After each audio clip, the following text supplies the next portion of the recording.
Well, hello everyone. Hope everyone is doing all right. Had a good weekend. Yes, thank you. Yes, thank you, thank you. Awesome. So, who took it on to do the rest of the encoding? I tried, but I have only one for tensor. So Okay, well let's see it. I was thinking it's simple, but it's not so simple when you start for real. Let's see it. So first of all, I rewrote everything what you had on your session. So I will try to make it as an article with more explanation because I think it's super interesting and important. So here is my attempt. Okay. I basically using a tuple for both of terms that I'm using here. Mhm. So I extended tuple for variable mention and also for abstraction. Mhm. And in this way I can use here I can send on this channel this tuple with these two terms. Yeah, you don't want to use the circle plus. You want to use circle times so people aren't confused.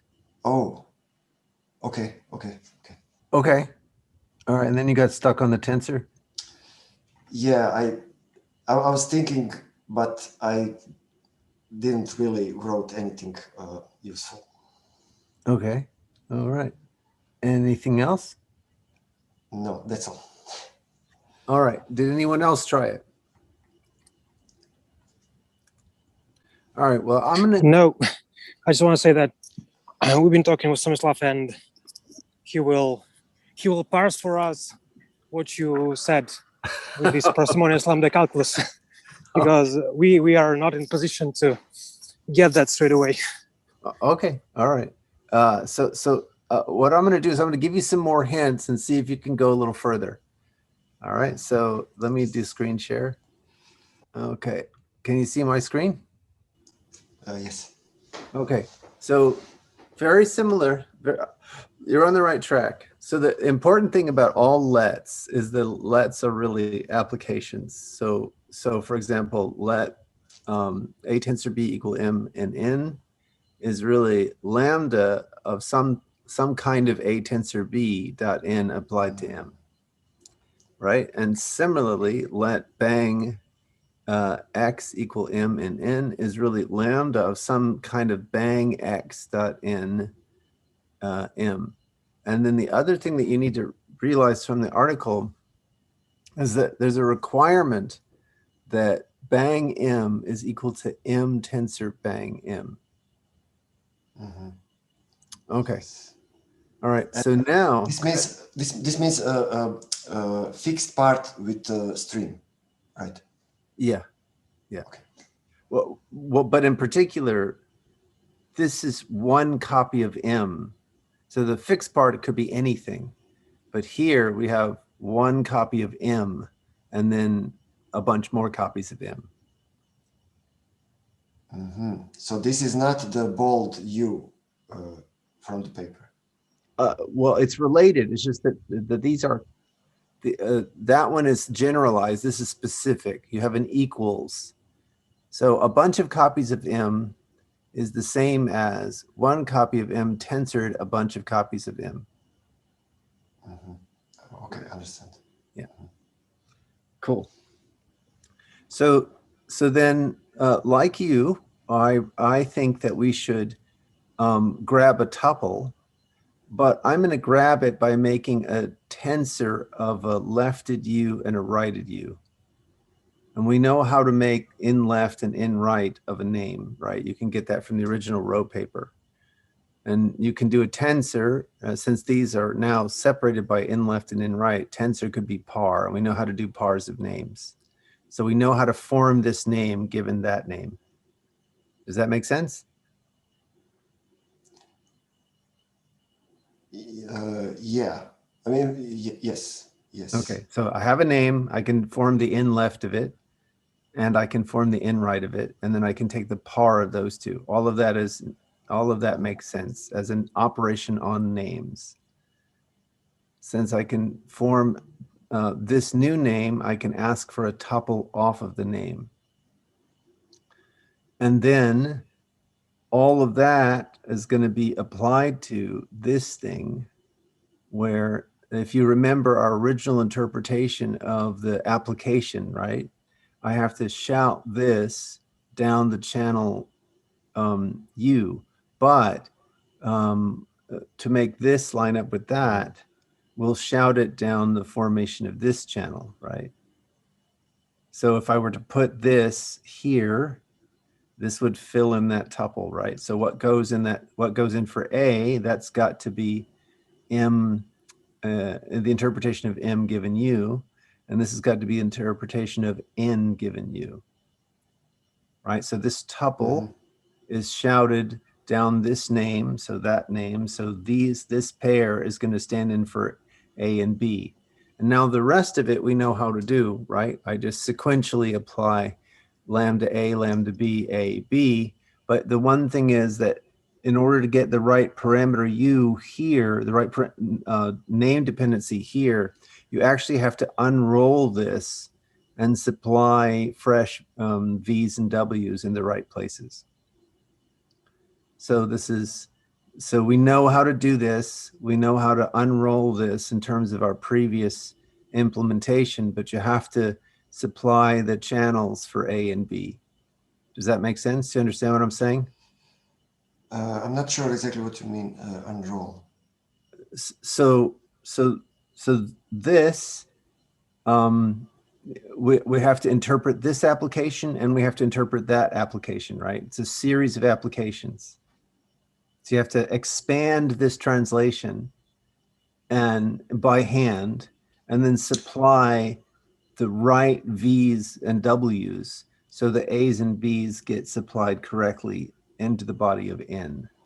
Does that make sense? I see. Yes. So what I did, I added another rule, but you are saying it's not necessary because we can, interpret this in this way. Okay. Okay. Yes, correct. I understand. Right. So this will. So again, this is not syntactically correct because I need a parameter here. But what I'm saying is you don't actually write this down. You sort of expand this by hand, and where and then you supply fresh V's and W's, so the A's and B's are communicated along the appropriate channels. So that's the trick there. And then this is the trick here, right? So we can see that these two will fit together, and you'll get the meaning of MU for A and the meaning of NU for B. See that? Okay. So the other thing is we'll use the same idea. So this, because we know that this has to be the case, we know that one of these has to be one of these. Yes? Yes. Okay, great. So, but now we've already said how to do one of these, right? So one of these is just expand this out. So you'll be listening on an A and a B, on a U left and a U right, right? And then you do the rest of that. So now what we have to do is just take a look at this, right? That's this side of the equation. Which is the same as bang M, right? So we're just substituting this in. And now again, we shout down the U left and the U right, but what we supply is an MU and a bang MU. So now we have a recursion, Yes. right? And so you have to figure out how to handle that recursion. And so the big hint is what's the, in the row paper, how do I do recursion without, having a recursion operator, right? So I show how to do recursion, right? You can do recursion by listening for something and then dropping it again. Yes. Okay, so that's, go ahead. I mean, we can supply the same channel that we are like.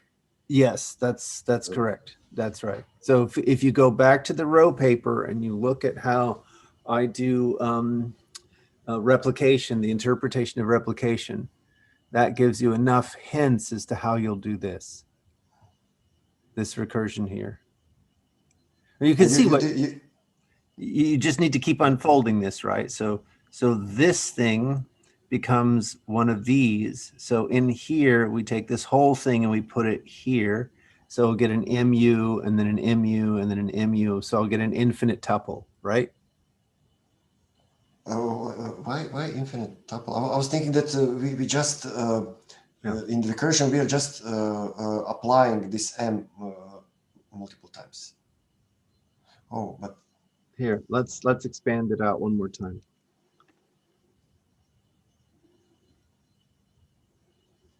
So this thing here is the same as that thing, but this thing is the same as that thing. So I can replace this with this.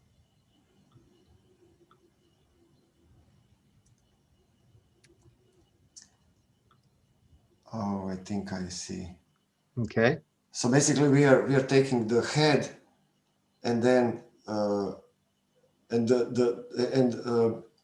are taking the head of this bang M, and creating a tuple, and then from tail again we are taking the head, creating a tuple. Right? Exactly. Exactly. Mm-hmm.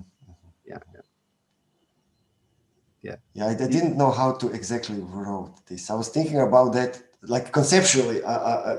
This is like easy to understand, but how to write that was like I was not sure.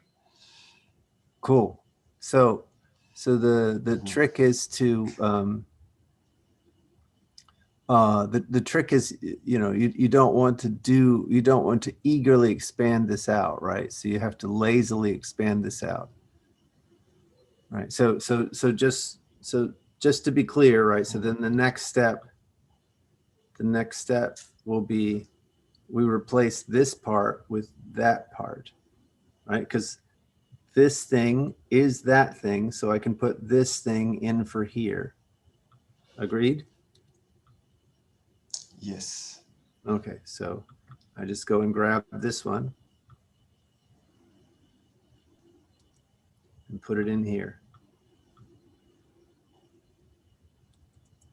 Right, so now I've got MU, MU, and then that thing expands again. Right, so every time we'll shout down U left, U right. On the left side you always get the copy, and on the right side you get the expanded one. Right, so really, if you follow the tree, this one will be in the left of you, this will be in the left, in the right, right? So it's the left part of the right, and this will be in the right of the right. So when we expand that again, it'll be in the left of the left of the right, and the next one will be in the right of the right of the right. How we ensure that this is lazy?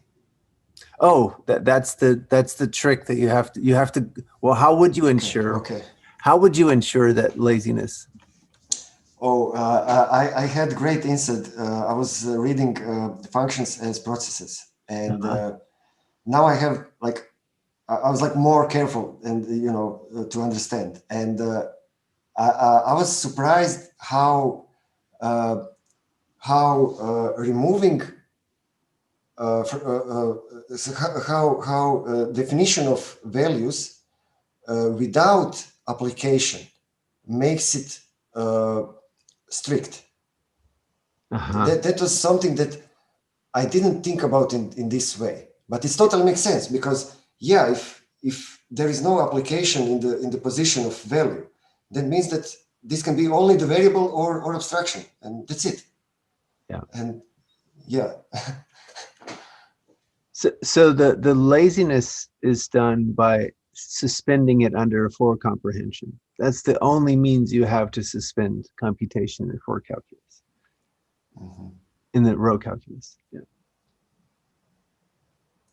So basically, I will write just the 4 itself, and we have to write some kind of that's it. 4, which you have to write some kind of 4 which suspends the right-hand side. And I must somehow name it, right? Because how in this way I will ensure recursion. You don't have to get recursion that way. Remember, go back to the original row paper and look at how replication is done. Okay. Right. Okay. So that's the trick. Is you receive and then you drop. You receive and then you drop. Right. Okay. I'll take a look. So in particular, the operator D on some name X for a given process P is to receive. Oh, so Jim's waiting to get in. Is to receive on X P, and then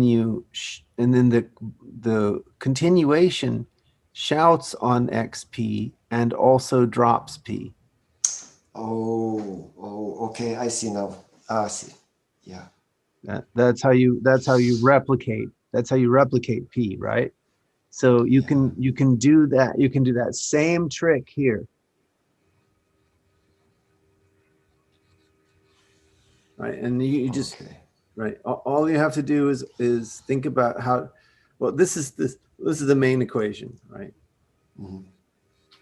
And this is just an unrolling, and it just shows you that it shows you that this equation holds, right? Because I'll get a tuple, the head of which is U, the tail of which is the bang, the head of which is U, the tail of, so it'll be exactly this. And then because of this, you get that then you get tupling here, right? So this is what gives you tupling. And so the difference between a tensor and a tuple is this bit here, right? So you do get tuples.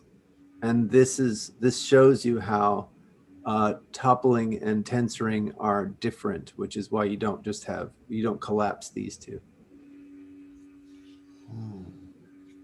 I was thinking that a column is like a stream.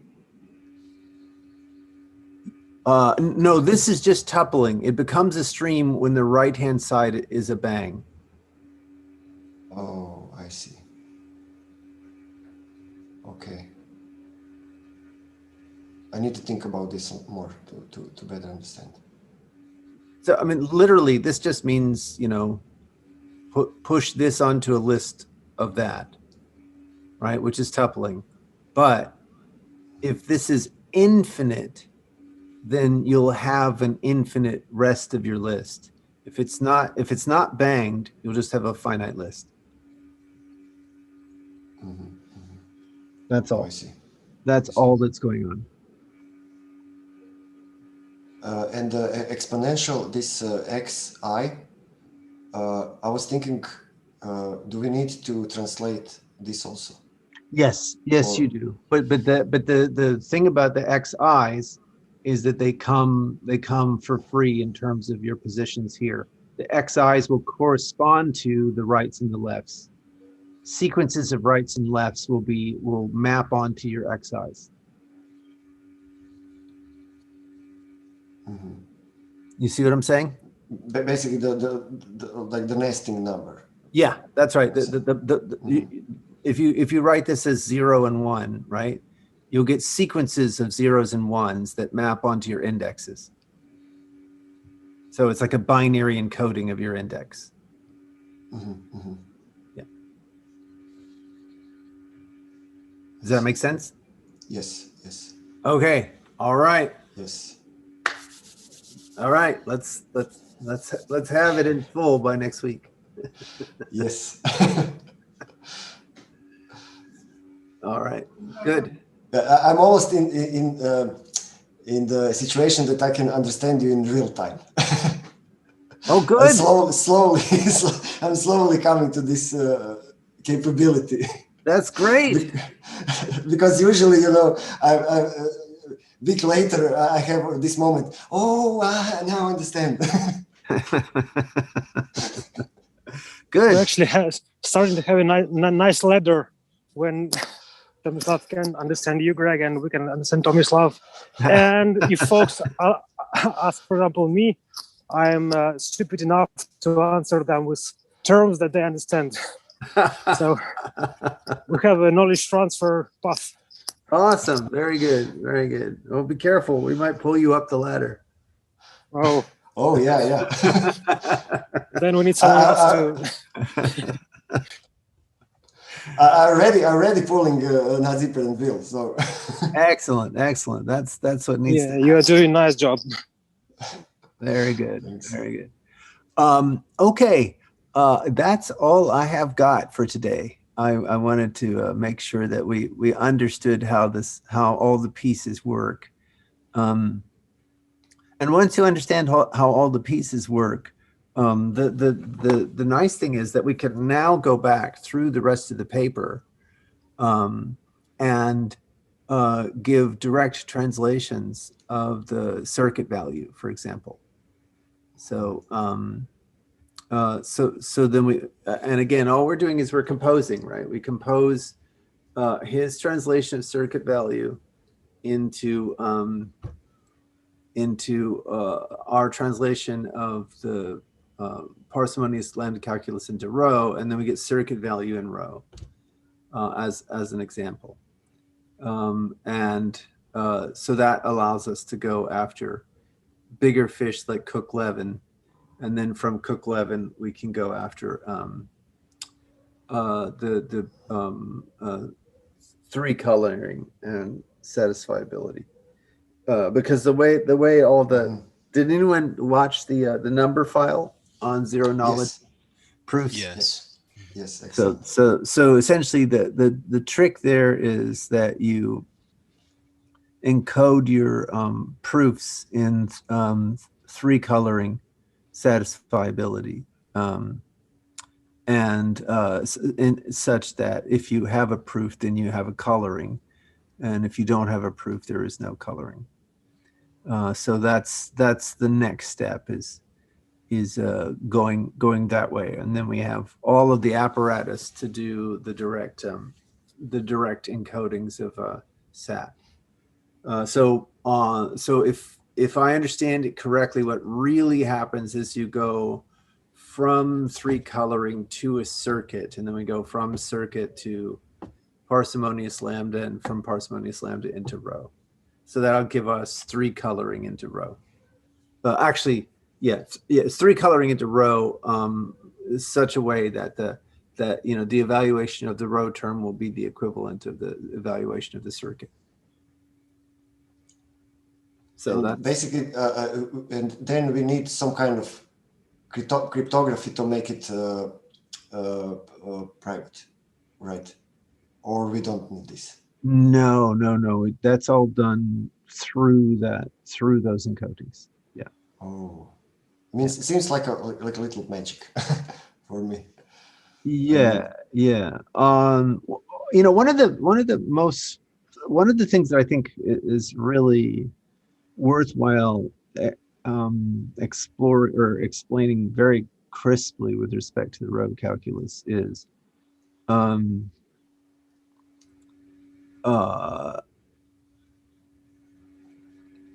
think about, there's a theorem, it's like a folklore theorem. You can either encode something, you can encrypt something. Hi, this is James Lightscover calling.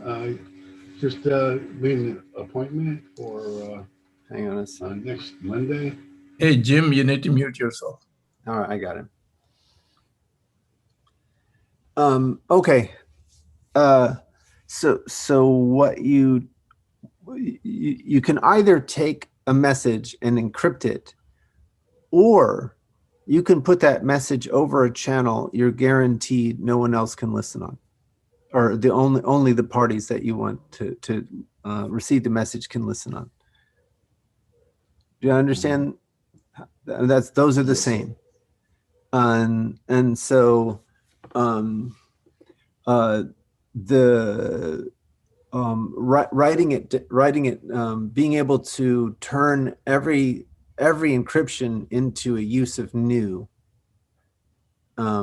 is a nice thing, right? So you take a system where you encrypt things, and so which you can write.